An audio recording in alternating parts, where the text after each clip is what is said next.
I was 26 years old the first time I watched a Velhari diplomatic shuttle land on Earth's soil, and I remember thinking it was the most beautiful thing I had ever seen. That was my first mistake. Not the last, not the worst, but the first. My name is Corporal Darius Nwe. I was assigned to the Diplomatic Security Detachment at New Geneva, what they used to call the United Nations hub before the UN dissolved itself, and handed the keys over to the Sol Compact in 2161.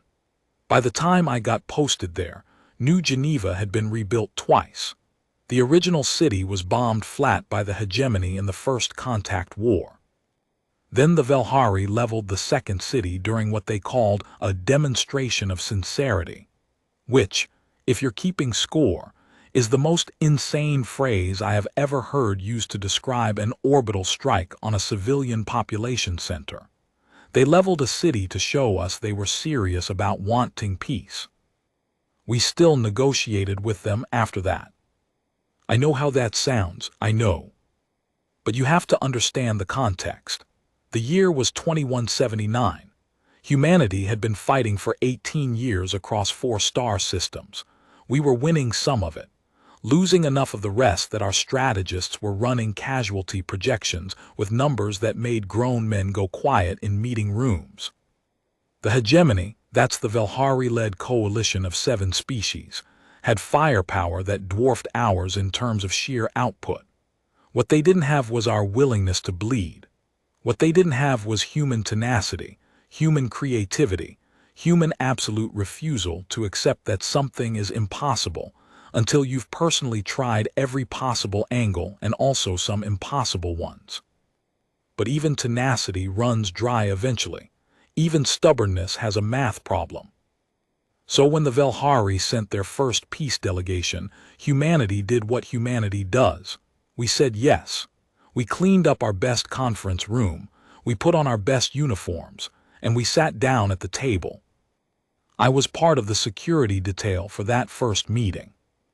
I stood in the back of the room with my weapon holstered, because that was the rule, because we were being respectful, and I watched the Velhari senior envoy, a creature called HFY, settle into the chair across from Secretary General Amara Osaibansu, and tilt its head in a way that I later learned meant it was suppressing laughter. Not amusement, laughter, the kind you hold back because you don't want to be rude. I didn't know that at the time. I learned it later from the interpreter logs. The Velhari thought the whole thing was funny. The decor, the human outfits, the way we'd set out water glasses and a small arrangement of flowers because someone in protocol had thought that flowers were a universally calming gesture. HFY apparently found the flowers particularly hilarious. Its species considered cut vegetation a funeral offering. In their cultural framework, we had essentially greeted them by bringing grave goods. We didn't know, nobody told us. They didn't tell us for 6 months. 6 months of negotiations, and the entire time, the Velhari delegation was going home to their ship every evening and describing our conference room decor to each other like it was the most entertaining theater they'd ever attended. They called us the soft speakers. They called New Geneva the Hall of Funeral Flowers. They wrote home about it. We found those letters later, after. I'm getting ahead of myself. The first meeting went fine, on the surface. Secretary General Osaibansu was extraordinary, calm, precise, patient in a way that I genuinely believe is superhuman. She had lost her daughter in the hegemony strike on New Nairobi in 2174. She sat across from the species that had ordered that strike, and she negotiated with them for 7 hours without her voice cracking once. I watched her. I watched her the entire time. And the only thing that gave her away, the only thing, was the way she pressed her left thumb against the pad of her ring finger under the table. A tiny, rhythmic press, over and over, like she was counting something. I only noticed because I was trained to notice things. She got them to agree to a ceasefire framework. 3 months, all active combat to be suspended across all 4 contested systems. humanitarian corridors established for civilian extraction, a follow-on summit scheduled for 90 days hence to discuss permanent terms. It was genuinely a remarkable achievement. The Velhari broke the ceasefire in 11 days. Not everywhere, not all at once. They did it at the edge of the Kepler 442 system, a small skirmish that could plausibly be described as miscommunication, a patrol that didn't get the order in time. Our commanders flagged it. Osaibansu's team sent a formal protest through diplomatic channels. The Velhari responded with an expression of regret and a replacement for the damaged humanitarian corridor supervisor. We accepted. 12 days later, they broke the ceasefire again, larger this time. A raid on one of our resupply depots near the Proxima Centauri staging area. 4 humans killed, 6 wounded. The depot itself was left operational. They weren't trying to destroy it, our analysts concluded. They were testing. We protested again. They regretted again. We accepted again. The third violation was an ambush on a civilian evacuation transport. 37 people, families mostly, people who had been waiting for the humanitarian corridor to open so they could go home to Earth or to one of the colony worlds. All 37 were killed. The transport was left intact, drifting, so that when our ships arrived they would find the bodies. That was deliberate. Our analysts were very clear about that. The transport was undamaged. The people inside were not. The Velhari had boarded it, killed everyone aboard, and then very carefully not destroyed the ship, because they wanted us to see what they had done. Osaibansu sent the most carefully worded diplomatic protest I have ever read. I've read a lot of them since. I've never seen one that packed more controlled fury into formal language. She called it an unacceptable violation of humanitarian principles and a direct challenge to the framework of good faith negotiation. The Velhari called it a misidentification error. We accepted. We accepted because we were still running the math, because our strategists were still looking at those casualty projections, because the people making decisions were trying to thread an impossible needle, honor the dead without adding more dead to the list. Because sometimes you keep talking not because talking is working, but because the alternative is a number so large it breaks something in your brain. I understand all of that now. I didn't understand it then. What I understood then was this. I was standing in a room full of heavily armed aliens who had just killed 37 people, including 11 children under the age of 8, and I was not allowed to say anything. My job was to stand still and look professional. I was very good at my job. The negotiations continued for another 4 years. Part 2, the years of patience. I want to tell you about something that doesn't make it into most histories of this period, because it's not dramatic enough. It doesn't have a good visual. It doesn't fit neatly into the narrative of either the pro-negotiations faction or the anti-hegemony faction. But I think it's the most important thing about those 4 years. We learned them. While we were talking, while we were sitting in rooms and exchanging formal documents and registering protests and accepting regrets, we were listening. We were watching. Every human diplomat, every interpreter, every analyst, every security officer. We were building the most comprehensive picture of Velhari culture, psychology, and military doctrine that had ever existed. They didn't notice because they didn't think we were capable of it. They thought our social rituals were primitive. They thought our gift-giving and our flower arrangements and our water glasses were evidence that we didn't really understand how to read a room, how to gather intelligence, how to see beneath the surface of an interaction. They thought we were naive. What we were was patient.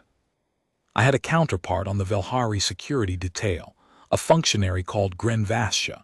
It wasn't exactly a guard the way I was a guard. The Velhari didn't really use individual bodyguards in the human sense. Grenvastia was more like a cultural overseer, responsible for managing the physical interactions between its delegation and the environment. But it was always in the room when I was in the room, and over 4 years, we developed a kind of professional familiarity. Not friendship. I want to be clear about that. I never thought it was friendship, but there was a rhythm to our coexistence. We had learned each other's tells, the way I shifted weight when I was bored during particularly long sessions, the way Grenvash's secondary limbs would fold when its delegation's lead speaker was saying something it personally disagreed with. Little things, human things, universal things, maybe the body language of beings doing a difficult job in a tense environment, communicating silently across a profound species divide. I filed every single observation in my nightly reports. So did every other human in that building. Our intelligence picture of the Velhari, their actual military capabilities, their internal political divisions, their supply chain vulnerabilities, their cultural pressure points, their chain of command structures, their communication protocols grew so precise over those 4 years that when I eventually read the briefing documents assembled by the Sol Compact Intelligence Directorate, I felt something close to awe, not at the enemy, at us, at the sheer bloody-minded thoroughness of it. We hadn't been negotiating in good faith exactly. We had been, I don't know how to describe it, we had been negotiating in something more honest than good faith in a way. We genuinely wanted peace. Osaibansu genuinely wanted peace. Most of the people in that building genuinely wanted it. But we are human, and humans, even the ones who desperately want peace, don't stop thinking, don't stop preparing, don't stop making contingency plans. The Velhari had a concept for this. I learned it from the interpreter logs. They called it Gresh Vathu, roughly translated as the war mind that wears the peace mask. They used it as an insult, a term for species they considered treacherous. But here's the thing about Gresh Vathu. Every single example they cited in their own cultural literature involved a weaker species that eventually grew strong enough to survive. The war mind behind the peace mask wasn't treachery. It was survival. It was what you did when you were trying to live. The ceasefire violations continued throughout the 4 years. I counted them. 47 separate incidents, ranging from minor territorial incursions to 3 events that any honest person would have called massacres, each one followed by a Velhari expression of regret, each one followed by a human diplomatic protest, each one followed by a resumption of negotiations. Some of those were genuine miscommunications. I believe that. War creates its own chaos, and not every incident was deliberate. But enough of them were deliberate. Enough of them had that careful, almost surgical quality of the civilian transport massacre, that by year 3 of negotiations, nobody in the Sol Compact intelligence community had any illusions about what the Velhari thought the negotiation process was. It was a reset mechanism, a way to pause when they needed to pause, regroup, rearm, reposition. When they were ready to escalate, they would find a reason to end the talks and resume hostilities. When they needed time, they would find a reason to agree to a new framework. We knew. We let them keep thinking we didn't know. The moment I remember most clearly from those 4 years isn't a dramatic one. It was a Tuesday human calendar, late 2183. Dresh Havan, the senior Velhari envoy, had just finished delivering a 40-minute address about the path to genuine partnership between our peoples that contained more platitudes per sentence than anything I had ever heard before or since. And then the session broke for refreshment. We'd learned not to do flowers, but we still did water, and Dresh Havan walked past me on its way to the side chamber, and it looked at me. Just looked at me.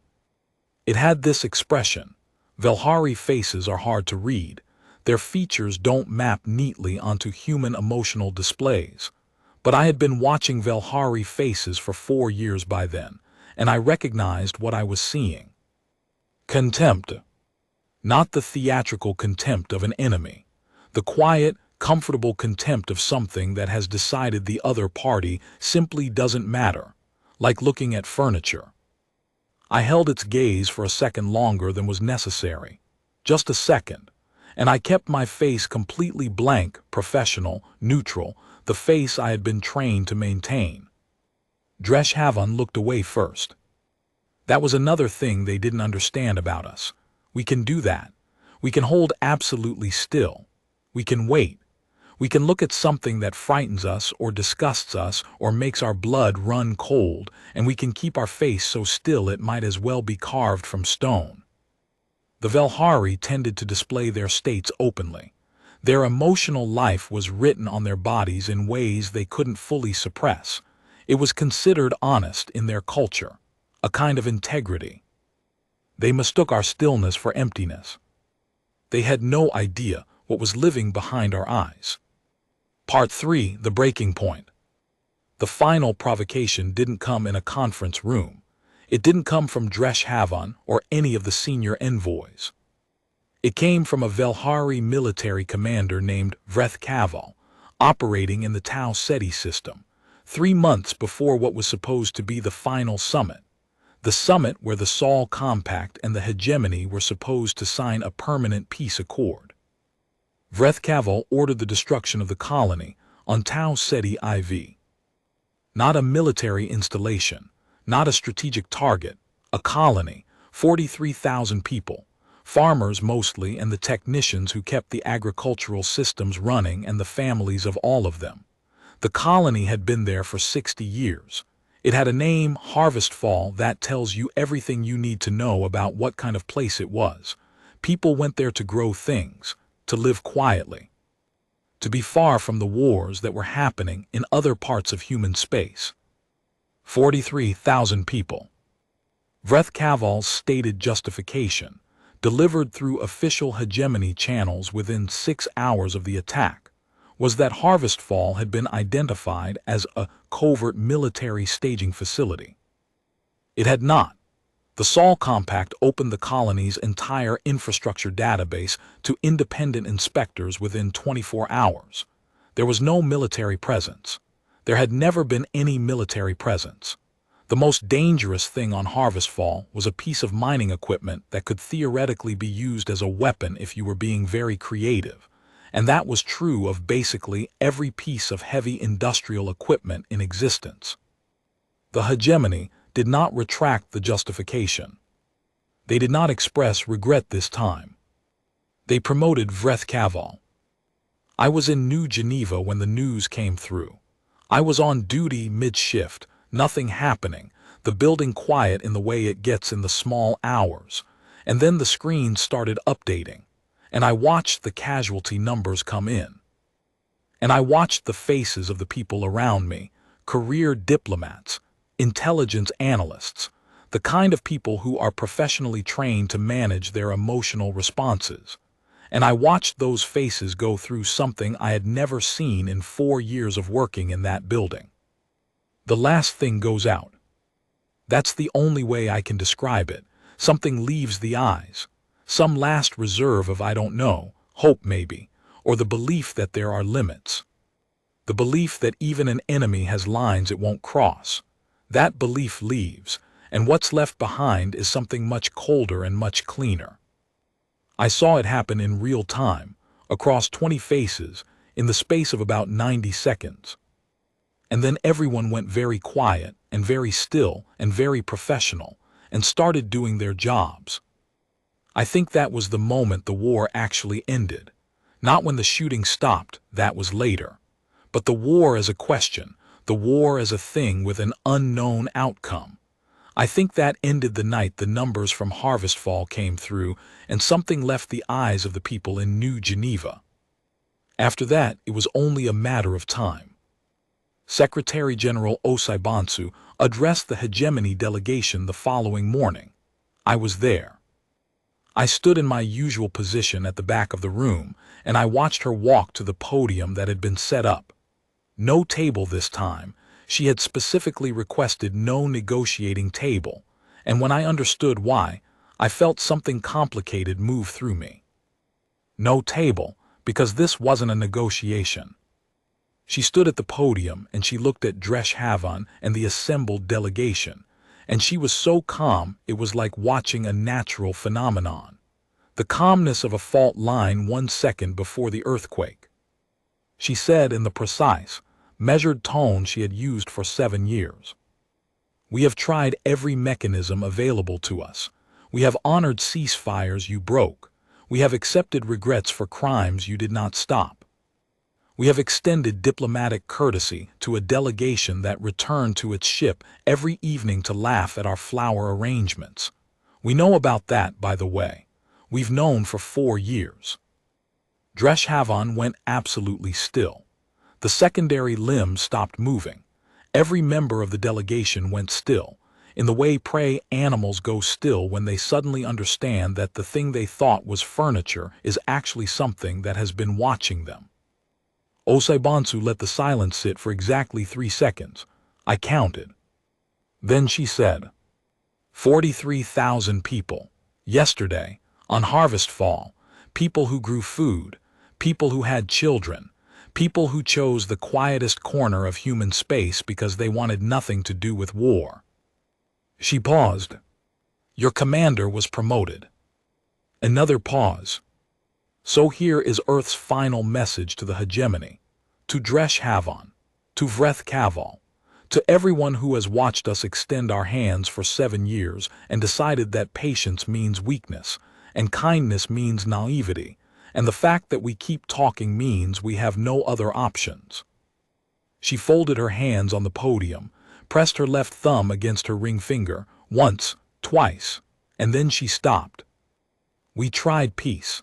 We tried it longer than most species would have. We tried it harder than you deserved. And we are done trying. She picked up the folder in front of her, the folder that contained the draft text of the Permanent Peace Accord, the document that 7 years of negotiations had been building toward, and she set it aside without opening it. You are going to meet the other side of humanity now. I am genuinely sorry that it has come to this, but I am not surprised. She walked out of the room. The session was over. The war, the real war, the war that had been waiting behind 7 years of patient diplomacy, began 48 hours later. Part 4, the other side. Let me tell you what the Velhari knew about human military capability. They knew we were stubborn. They knew we had a high pain threshold, not biologically higher than most species, but psychologically. The human capacity to absorb punishment and keep fighting had registered in their threat assessment since first contact.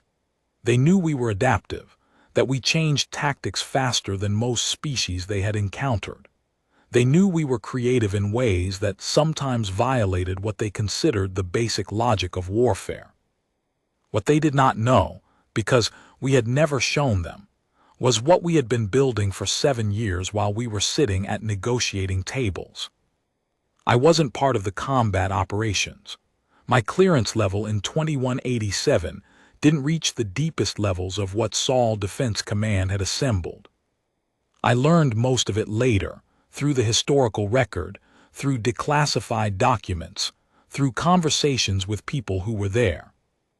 But I was there for the message, the one that went out 48 hours after Osaibansu walked out of the conference room. The one that we sent not through diplomatic channels, but through every communication frequency the hegemony operated on, simultaneously, in every language they used, including 3 that they thought we hadn't deciphered. I was in the communications center when they sent it. I watched the transmission go out. I listened to the words. This is Rear Admiral Temideo Fashola of the Saul Compact Defense Command. We are addressing the Hegemony Governing Council, the Velhari Fleet Command, and all member species of the Hegemony Coalition. Effective immediately, all diplomatic frameworks between the Saul Compact and the Hegemony are dissolved. All ceasefire agreements are considered null and void. All humanitarian corridor arrangements are revoked. The Saul Compact is in a state of unrestricted war with the Hegemony and all affiliated forces. This is not a declaration that invites negotiation. This is a notification. You have 48 hours to withdraw all forces from the following systems. After 48 hours, we will remove them ourselves. Then he listed the systems. All 4 contested systems, plus 3 that had been under hegemony control since before the First Contact War. 3 systems that no human strategic document had ever listed as objectives, because we had always been negotiating from the position that we wanted peace, not territorial expansion. I remember the comms officer next to me, a young woman named Rinka Pallavi. She couldn't have been more than 22, turning to look at me with an expression somewhere between terror and something almost like excitement. The expression of someone watching something enormous start to move. "They're not going to withdraw," she said. "No," I said, "they're not." "So what happens in 48 hours? I thought about Osai Bonsu at the podium, about the folder she had set aside, about 7 years of flower arrangements and water glasses and formal protests and accepted regrets, about 43,000 people on Harvestfall. "We show them what we've been doing," I said. The 48 hours passed. The Velhari did not withdraw. They sent a counter-message. I read the transcript later, calling Fasciola's transmission a declaration of unrestricted aggression and promising a response proportionate to the threat posed. They were still in those 48 hours, working from the mental model of us that they'd built over 7 years. They were calculating our known military capacity, our known resource base, our known fleet strength, and measuring it against their own. They were running numbers and coming up with answers that told them we couldn't win an unrestricted war. That Fasciola's bravado was a negotiating position, a final piece of diplomatic theater designed to get concessions. They were doing what they'd always done, treating our words as a mask over a reality they had already determined. They were wrong about the mask, but not in the way they expected. What launched from Earth space 48 hours and 4 minutes after Fasciola's transmission, what emerged from the construction bays and the deep storage facilities and the shielded dry docks that had been running quiet for 7 years, was not the human fleet the Velhari had been tracking, not the ships that had been fighting skirmishes at the edges of the contested systems. Those ships were real, and they were still there, and they kept doing exactly what they had been doing, which is part of why it took the Velhari sensors so long to register what was actually happening. Because the fleet that emerged from the shadow of Earth, from behind the moon, from the deep orbital facilities that didn't appear on any data the Velhari had ever been able to access, that fleet was something else entirely. I don't know how to describe it to someone who wasn't there. I've read the accounts from the Sol defense crews who were on those ships, and even they struggled to find the words. You have to understand that by the time it was done, by the time the last hulls slid out of the construction bays and formed up in the shadow of Jupiter before the jump, there were more ships in human space than the Velhari had calculated was possible for a species of our age and our resource base. We'd built them in the dark, quietly, over 7 years while we were sitting in conference rooms talking about peace. Not because we wanted war, because humans, when we're scared enough and angry enough and we love something enough that we can't stand the thought of losing it, humans build. We make things, we plan, we run 1,000 contingencies, we look at the worst possible future and we put up our hands and say, not yet, not while we're still here. 7 years. And the Velhari fleet commanders, looking at their sensors, finally understood what the word Greshvathu really meant. Not treachery, not the war mind behind the peace mask. The mind that never stopped preparing, even when it was hoping, genuinely, sincerely hoping, that it would never have to use what it was preparing. Part 5, The Reckoning. I want to be honest about what happened next. I want to tell it the way it actually was, not the way the retrospective histories sometimes make it sound, clean and inevitable and almost bloodless. A story where humanity's secret preparations led to a swift and decisive and practically painless victory. It wasn't like that. People died. A lot of people died. The opening engagements of what we now call the Harvest Fall campaign were brutal in ways that I will carry for the rest of my life, even though I wasn't on the front lines. I was in New Geneva, in the communications center, listening to the tactical feeds, watching the engagement reports come through. The Velhari didn't just roll over when they saw our fleet. They fought. Of course they fought. They were a spacefaring civilization with thousands of years of military doctrine and weapons systems that had been proven against dozens of species across the galaxy. The advantage we had was real and significant, but it wasn't magic. It had to be paid for. What we had, beyond the ships and the weapons and the 7 years of preparation, was something harder to quantify. We had the emotional reality of Harvest Fall behind us. We had 7 years of watching ceasefire violations and accepted regrets and casual contempt, and somewhere in the accumulated weight of all of that was a thing that I can only describe as clarity. Not anger exactly, though there was anger too, there was plenty of anger, but something cleaner than anger, something that comes from having been patient for a very long time and then finally deciding that patience is done. I've talked to combat veterans of that period, and they all describe it the same way. Not rage, not hatred, something quieter and more terrible, a kind of absolute certainty about what they were doing and why, combined with a complete absence of doubt. Humans fight differently when we're certain. We fight differently when we're certain and tired, and have been patient for 7 years, and watched 43,000 people become a justification that never got retracted, and a commander that got promoted. The Velhari had never seen us like that before. They'd seen us desperate. They'd seen us creative. They'd seen us stubborn. They'd seen us in the first years of the war when we were scrambling and improvised and outgunned and still somehow refusing to die. They had never seen us methodical. They had never seen us with a plan.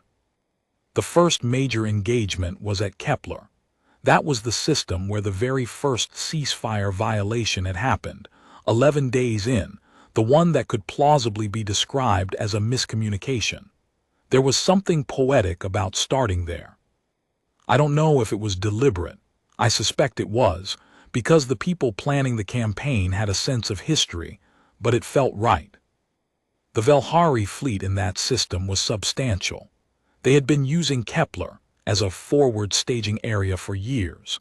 When the human fleet arrived, the real fleet, the one that had been waiting in the dark, the battle lasted 11 hours. 11 hours. For what had been, for 6 years, one of the most heavily defended hegemony positions in the contested zone. I'm not going to describe the battle in tactical detail. That's not what this record is about. What I want to tell you is what happened in the communications center when the engagement report came through. When the sensor data resolved and the outcome became clear, and the comms officer on duty turned around with a face like she couldn't quite believe the numbers she was reading. The room was quiet for a moment, just a moment. And then Rinka Pallavi, same young woman who had asked me what happens in 48 hours, said, very quietly, "We won." Like she was checking the word against something, making sure it still meant what it had always meant. And someone in the back of the room started crying. Not loudly, not dramatically, just the kind of crying that happens when you've been holding something for a very long time and you finally set it down and your body doesn't quite know what to do with the space where the weight used to be. I didn't cry, I don't know why. I just stood there and I thought about Osaibansu pressing her thumb against her ring finger. All those hundreds of hours, all those sessions, all those mornings she came in knowing that she was going to spend the day negotiating with a species that went home to laugh at her conference room. She sat with it, she held it, she kept going. I thought we are a strange species. Not because we fought. Every species fights when it has to, but because of the specific combination of things we had done. The patience and the preparation and the genuine hope existing alongside the contingency planning. The flowers and the protest notes and the fleet we were building in the dark, all happening simultaneously, all held inside the same civilization, sometimes inside the same person. We are a strange species. I don't mean that as a criticism. Part 6. The message received. The Velhari Governing Council requested contact 41 days after the Harvest Fall campaign began. I want to be clear about something. The Velhari did not ask for negotiations. They asked for contact. There's a difference. Negotiations implies a conversation between two parties who are trying to find a mutually acceptable outcome. Contact, in the context of a military situation that is going very badly for one side, means something closer to, please stop. The request was transmitted through a third-party channel, the Ketharu, a neutral species who had been carefully maintaining their neutrality throughout the conflict, and who had more than a few reasons to want it to end. The Ketharu forwarded the request to Sol Defense Command, with their own diplomatic cover note expressing hope for a peaceful resolution at the earliest possible opportunity. Admiral Fashola read the request. He sent it to Osaibansu. Osaibansu read it. She sat with it for, I was told later by someone who was in the room, about 30 seconds.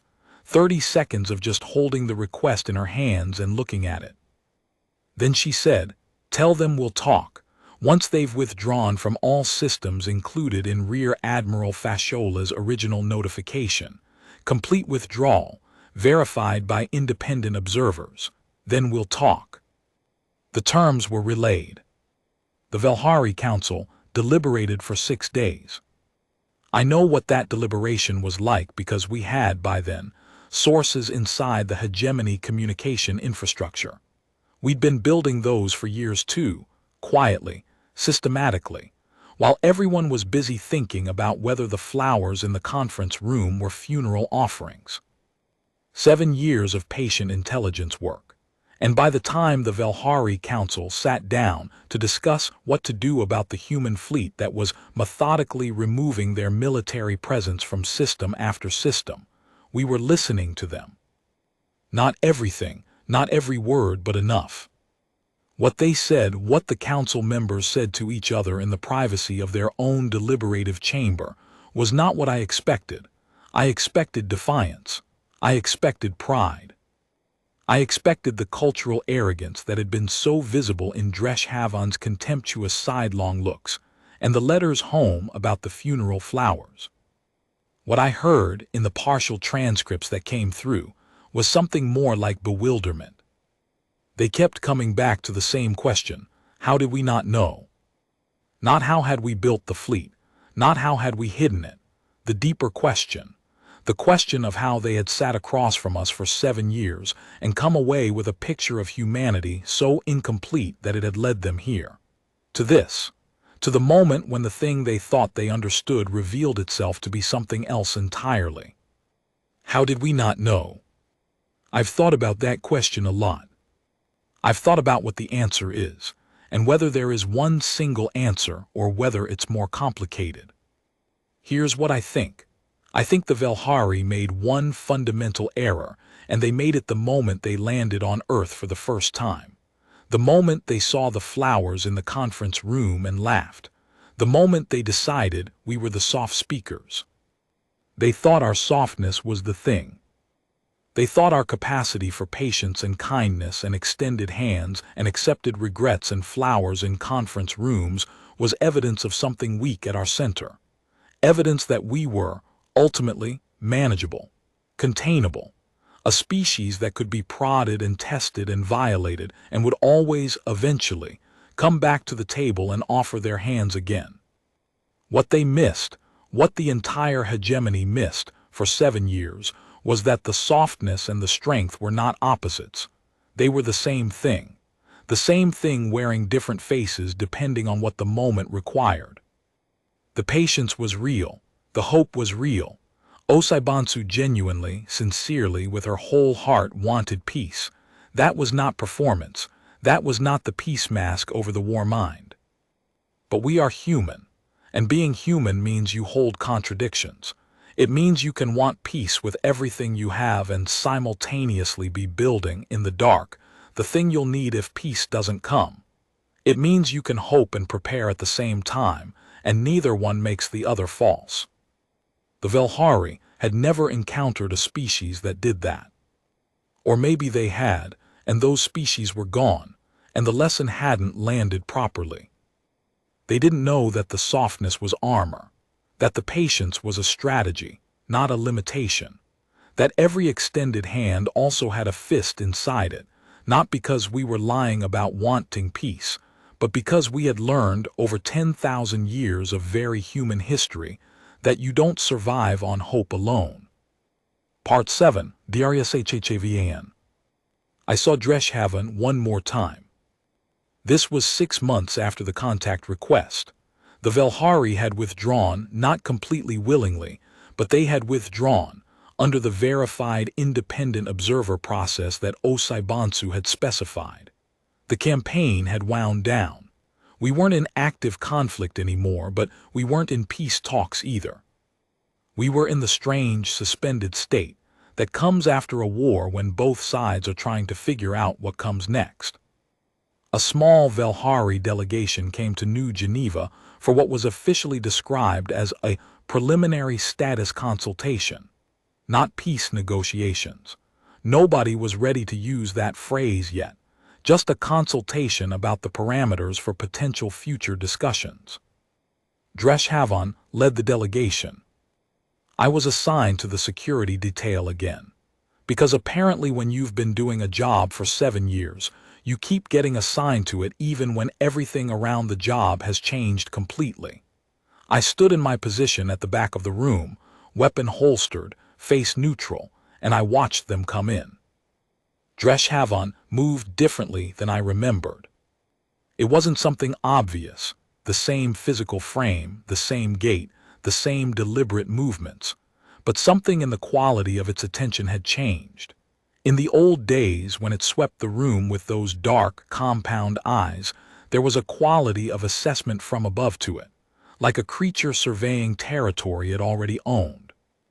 Now it looked at the room, and then it looked at the people in the room, and when its eyes swept past me, back at my usual position, it stopped. First time in 7 years that it had actually stopped to look at me. I held its gaze, same as I had that Tuesday in 2183 when I had seen the contempt in its face. Same face, same position, same holstered weapon. The room was different, the context was different, everything was different. But I held its gaze. Dreshavan's secondary limbs shifted, not the fold of disagreement I'd catalogued years ago, something else. I didn't have a name for it then. I looked it up later in the cultural database we'd assembled. The gesture corresponded to what the Velhari called vrethma, the acknowledgement of an opponent who has demonstrated quality. Not respect exactly. The Velhari concept didn't translate cleanly into respect. More like, I see you now in a way I did not see you before. I gave a single nod, small and controlled, professional. Dreshavan moved on into the room. I stood at my position, and I thought about 7 years and 43,000 people, and flowers in a conference room, and a fleet built in the dark, and a thumb pressed against a ring finger, over and over, in a room full of beings that thought we were furniture. I thought we are still here. That's the thing about humanity in the end. That's the thing that the hegemony, with all their thousands of years and their proven military doctrine and their certainty about what the soft speakers were, and were not capable of, that's the thing they never quite calculated properly. We are still here. We were here before the first contact war. We were here through the ceasefire violations and the massacres and the 7 years of patient humiliation. We were here when Harvest Fall burned. We were here when the fleet launched from the shadow of Earth. We were here in the communications center when Rinka Pahlavi said, "We won," in a voice that was checking the word against reality. We are here now, in this room, in this building that has been bombed flat twice and rebuilt twice, and still has its doors open, still has people standing at the back with weapons holstered, and faces neutral and minds that never stop preparing and hearts that never stop hoping. We are still here. And whatever comes next, whatever the Velhari decide to do with the understanding they have now, whatever the rest of the galaxy decides to make of the species that tried peace longer than anyone expected, and then showed the universe exactly what the other side of patience looks like, whatever comes next, we will still be here for that too. We always are. Part 8. The Secretary General speaks. I wasn't in the room for Osaibansu's final address. Nobody on the security detail was. The address was given to the full Sol Compact Assembly, 300 representatives from every human-settled world, every colony, every station and habitat and ship city that called itself part of the human family, and the security clearances for that event were handled by a different unit. But the address was recorded. Obviously, everything important is recorded now. History has a better archival impulse than it used to. I watched the recording that evening, alone, in the small apartment near the New Geneva complex where I had been living for the past 6 years. I sat on the edge of my bed with my tablet, and I watched Amara Osaibansu stand at a podium larger than the one in the conference room and speak to 300 representatives, and through the broadcast, to every human being alive. She had aged. 7 years in a war will do that. The Secretary General I had watched in the first session with Dresh Havan had been authoritative and contained in the specific way of someone managing enormous internal pressure with extreme professional skill. The person who stood at the assembly podium was not harder exactly. Harder isn't the right word. She had the quality of something that has been tested to its limits and come through still intact, but not without marks. The marks are what proved it was real. She said, "We tried. I want to say that first before anything else because it matters to me that the record is clear about that. We tried peace. We tried it honestly and completely and without reservation. Every hand we extended genuinely. Every protocol we honored because I believed, that there was a version of this future where the hands met in the middle and the protocols held, and the universe got something better than another war. I still believe that future exists. I still believe it was possible. I just don't believe it was available to us with this adversary in this moment in history." She paused, long enough that the assembly, which had been very still, shifted slightly. The collective body language of a large group of people who are listening very carefully. What all of us did over the past 7 years was not weakness. I know how it looked sometimes. I know how it must have felt to the families of the people we lost in ceasefire violations that we responded to with diplomatic notes. I know the word that some people used, appeasement. I heard it. I read it in the dispatches. I understand why people used it, and I'm not here to tell them they were wrong to feel what they felt. She folded her hands. What I'm here to say is that we were not appeasing. We were doing something harder than fighting. We were holding a space open, a space for a possibility that ultimately wasn't available, while simultaneously ensuring that if that possibility closed, we would be ready. We held both things at the same time, the open hand and the closed fist, the hope and the preparation, the peace and the other side of peace. She looked directly into the camera. That specific directness, like she could see the individual people watching, like the broadcast distance wasn't there at all.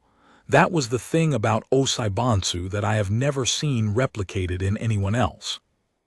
To every species in the galaxy that is watching this, to every civilization that is re-evaluating what humanity is and what humanity is capable of, I want to say something clearly, and I want it to be understood.